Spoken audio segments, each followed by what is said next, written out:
नमस्कार दोस्तों, आज हम बात करेंगे हमारे देश की नदियों के बारे में। रिवर्स कितनी इम्पोर्टेंट है हमारे देश और हमारे देश के लोगों के लिए, ये बताने की जरूरत नहीं है। हमारे देश में करीब 400 से भी ज्यादा छोटी मोटी रिवर्स हैं और हमारे देश के ग्रोथ के पीछे रिवर्स का भी बहुत महत्वपूर्ण हिस्सा है। इस वीडियो में हम देश के इम्पोर्टेंस रिवर्स को जानेंगे और उसके इम्पोर्टेंस को भी जानेंगे कि कितनी इम्पोर्टेंट है रिवर्स हमारे डेली लाइफ में। तो वीडियो को लास्ट तक जरूर देखिए। भारत की रिवर्स को जानने से पहले हमें भारत के लैंडस्केप को जानना जरूरी है। भारत के नॉर्थ और नॉर्थ ईस्टर्न भाग में हिमालय माउंटेन्स रेंज है, नॉर्थ वेस्ट में अरावली माउंटेन्स है, सेंटर में सतपुरा और विंध्य रेंज है, वेस्ट से साउथ में वेस्टर्न घाट है, ईस्टर्न साइड में ईस्टर्न घाट है। जब मानसून भारत में एंटर करता है तो इन्हीं माउंटेन्स में बहुत बारिश होती है और इन माउंटेन्स से ही भारत की करीब 400 से भी ज्यादा रिवर्स फ्लो करती हैं। जब छोटे नाले एक दूसरे से मिलकर बड़ी वाटर फ्लोइंग बॉडी बनती है और उसे हम रिवर्स कहते हैं। भारत में करीब 10 से भी ज्यादा मेन्स रिवर हैं। उसमें गंगा, यमुना, ब्रह्मपुत्र, गोदावरी, कृष्णा, सिंधु, नर्मदा, तापी, कावेरी और महानदी ये मेन रिवर्स हैं। जो रिवर्स हिमालय माउंटेन से निकलती है वो रिवर्स बाकी रिवर्स के मुकाबले ज्यादा बड़ी रिवर्स है और बहुत ज्यादा वाटर कैरी करती हैं। हिमालय माउंटेन्स की रेंज से गंगा, यमुना, ब्रह्मपुत्र, सिंधु ऐसी बहुत सारी रिवर्स निकलती हैं। वेस्टर्न घाट से गोदावरी, कृष्णा, कावेरी और विंध्य और सतपुरा माउंटेन से नर्मदा और तापी ये रिवर्स निकलती हैं। ईस्टर्न फ्लो रिवर्स जो रिवर्स बे ऑफ बंगाल में डिस्चार्ज करती है वो वेस्टर्न फ्लो रिवर्स से बहुत बड़ी रिवर्स है। इस वीडियो में हम कौन सी रिवर्स कहाँ से शुरू होती है और कहाँ पे जाती है इसकी बात नहीं करेंगे। उसके लिए अलग सी शॉर्ट वीडियो चैनल पे अवेलेबल है। अगर आपको जानना है हर एक रिवर्स को डिटेल्स में तो उस प्लेलिस्ट की लिंक आपको डिस्क्रिप्शन में मिल जाएगी, तो वहाँ से आप हर एक रिवर्स को जान सकते हैं। इस वीडियो में हम रिवर्स के इम्पोर्टेंस को जानेंगे और जानेंगे कितनी इम्पोर्टेंस है रिवर्स हमारी डेली लाइफ में। अब बात करते हैं रिवर्स के यूज और इम्पोर्टेंस के बारे में। हर किसी को जीने के लिए वाटर बहुत इम्पोर्टेंट है और रिवर्स फ्रेश वाटर का बहुत इम्पोर्टेंट सोर्स है। नदियाँ जहाँ से भी गुजरती है वहाँ पर जीवन बहुत आसान होता है, चाहे वो इंसान हो, एनिमल्स हो या फिर पेड़ पौधे। रिवर्स की वजह से एक बेहतरीन फ्लोरा और फौना देखने को मिलता है। अगर हमारे देश की बात की जाए तो इकोनॉमिकली और सोशली रिवर्स बहुत इम्पोर्टेंट है।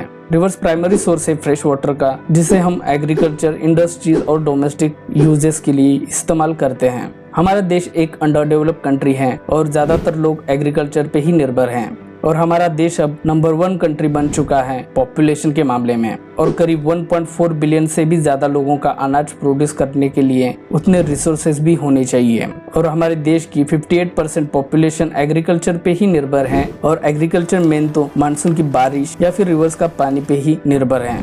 देश में काफी सारे रिवर्स, अच्छी जमीन और क्लाइमेट होने के कारण से हमारा देश 1.4 बिलियन लोगों का अनाज प्रोड्यूस करके दूसरे देशों को एक्सपोर्ट भी करता है। फाइनेंशियल ईयर 2022-2023 में करीब 3.297 मिलियन टन का अनाज भारत ने प्रोड्यूस किया और ये पिछले फाइनेंशियल ईयर से 4.5% ज्यादा है। रिवर्स पे डैम बना के उसका यूज समर सीजन में एग्रीकल्चर के लिए किया जाता है और इस वजह से नॉन हिमालयन रिवर्स है उसमें बहुत सारी रिवर्स समर सीजन में सूख जाती हैं, पर डैम की वजह से वो समर सीजन में भी फ्लो करती रहती है और डैम का पानी कैनल्स के थ्रू नॉन रिवर एरिया में भेज के वहाँ पे भी खेती के लिए पानी पहुँचाया जाता है।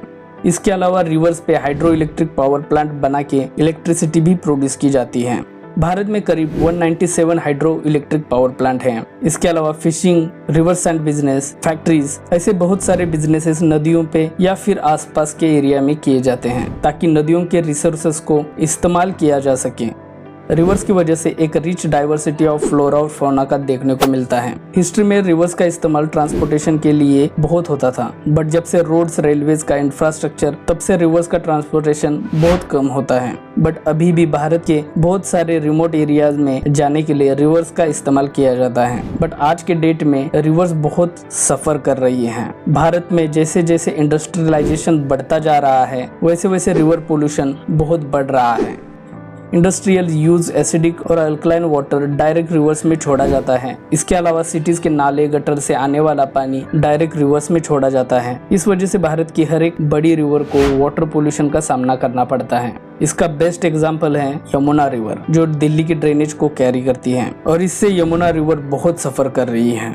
वाटर पोल्यूशन की वजह से हमें बहुत सारी खतरनाक बीमारियों का सामना करना पड़ता है। इसमें cholera, diarrhoea, dysentery, hepatitis A, typhoid, polio, absent, inadequate ऐसी बहुत सारी बीमारियों का सामना हमें करना पड़ता है। इसके अलावा रिवर्स के ऊपर जितने भी एनिमल्स, प्लांट्स निर्भर हैं उन पर भी इसका असर देखने को मिलता है। अभी गवर्नमेंट इसके ऊपर थोड़ा बहुत सीरियस दिख रही है और बहुत सारी न्यूज स्कीम इस पे ला रही है। नमामि गंगे प्रोग्राम गंगा रिवर को क्लीन करने के लिए गवर्नमेंट ने लागू किया था और इस प्रोग्राम में करीब 20,000 करोड़ रुपीस खर्च किया जाएगा गंगा रिवर को क्लीन करने के लिए। बट मेरे हिसाब से जब तक इंडस्ट्रियल डिस्टिल वाटर और सिटीज के गटर्स रिवर्स में मिलेंगे तब तक पोल्यूशन को रोकना बहुत मुश्किल है। शहरों के ड्रेनेज वाटर को ट्रीटमेंट प्लांट से क्लीन करके उसे खेती और इतर चीजों में यूज किया जा सकता है और इसके अलावा इंडस्ट्रियल डिस्टिल वाटर को प्रोसेस करके रीयूज किया जा सकता है। इन चीजों के लिए पैसा खर्च होता है। इस वजह से इंडस्ट्रियल बिजनेसमैन लोग थोड़ी सी घूस देकर इस खराब पानी को डायरेक्ट रिवर्स में छोड़ देते हैं। इसके लिए पूरी तरह से गवर्नमेंट जिम्मेदार है, चाहे हो कोई भी हो, चाहे एयर पोल्यूशन हो या वाटर पोल्यूशन या फिर ग्लोबल वार्मिंग। इन चीजों को लेकर गवर्नमेंट अभी भी इतनी सीरियस नहीं दिखती है। रिवर्स कल्चरली और रिलीजियसली बहुत इम्पोर्टेंट स्थान रखती है हमारे हिंदू रिलीजन में। हिंदू धर्म में रिवर्स का बहुत इम्पोर्टेंट स्थान है। गंगा रिवर रिलीजियसली बहुत इम्पोर्टेंट रिवर है। इसके अलावा यमुना, गोदावरी, ब्रह्मपुत्र, कृष्णा, कावेरी और बहुत सारे रिवर्स की लोग पूजा करते हैं। अगर बात की जाए इंटरनेशनल रिवर्स की तो सिंधु चाइना, भारत और पाकिस्तान से फ्लो करती है। इसका भारत और पाकिस्तान के बीच में वाटर डिस्प्यूट बहुत सालों से चल रहा है। वैसे ही ब्रह्मपुत्र रिवर चाइना से भारत में एंटर करती है, उसका भी वाटर डिस्प्यूट इशू और लैंड इशू बहुत सालों से चल रहा है। इन डिस्प्यूट पे पूरी डिटेल से वीडियो चाहिए तो कमेंट्स में जरूर बता देना, उसके ऊपर भी एक लंबी वीडियो आ जाएगी। तो ये थी एक छोटी सी वीडियो हमारे भारत के नदियों के बारे में। तो इस वीडियो में इतना ही। गवर्नमेंट के अलावा हमें भी रिवर पोल्यूशन रोकने के लिए जो भी कर सकते हैं वो करना होगा, तभी रिवर पोल्यूशन कम हो सकता है। इसके अलावा एयर पोल्यूशन, ग्लोबल वार्मिंग के लिए हमें आवाज उठानी पड़ेगी, तभी आगे जाके गवर्नमेंट इन चीजों को सीरियसली लेगी और इन चीजों के लिए कुछ करेगी। इन इश्यू को सॉल्व किया जा सकता है।